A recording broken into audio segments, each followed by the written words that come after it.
Well, howdy. Welcome to the DMF Homestead.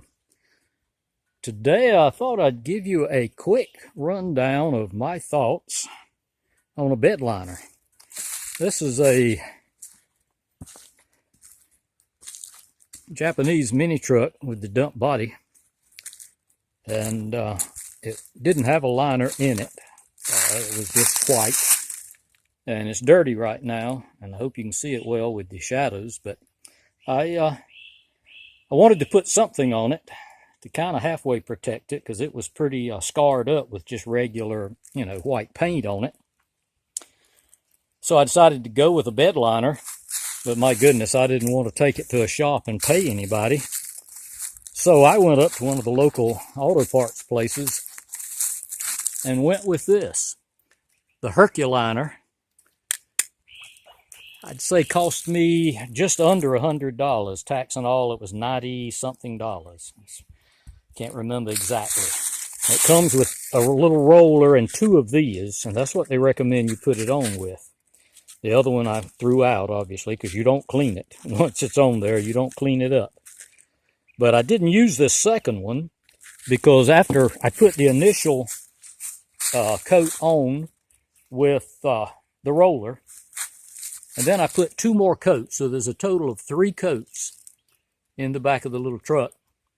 But I put both the second and third coat on with brushes, and found that it not only went on easier, but I could get it on thicker and better. So that's what I did. And like I said, I've got 3 coats on here now, and it's hard, durable. I have hauled I don't know how many loads of clay and small gravel crusher run, and now I'm moving this big load here, and I don't even know if it'll dump out as big as it is, but we're about to find out.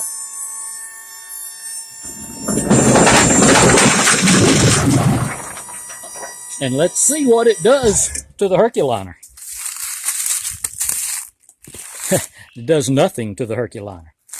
Whatever you're seeing there is just dirt. I don't know how well it's showing up on camera, but it's just dirt. The Herculiner itself doesn't even have a scratch or a blemish.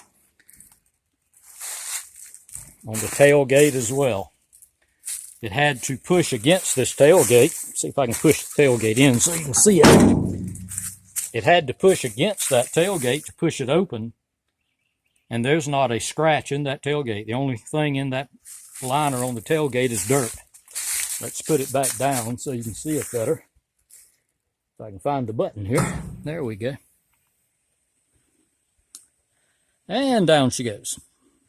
Don't believe I mentioned this is a 94 mini truck. Yeah.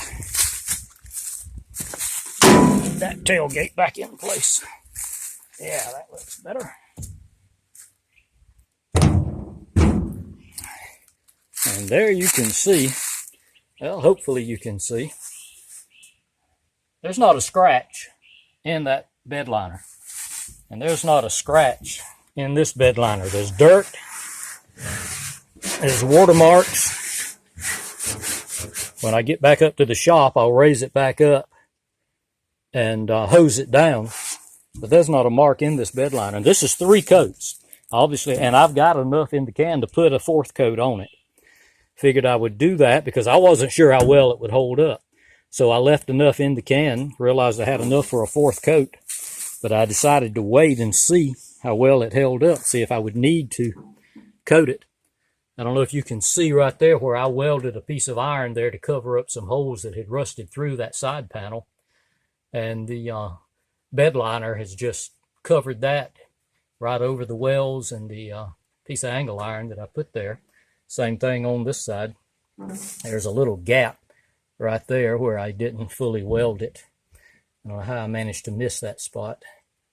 But anyhow, if you're considering a bed liner and you don't want the drop-in kind that let water get underneath and sit and rust out your bed, but you also don't want to pay however much it is at a shop to have a professional job done. Because I mean, if something like this little truck that I use on the farm, this was perfect.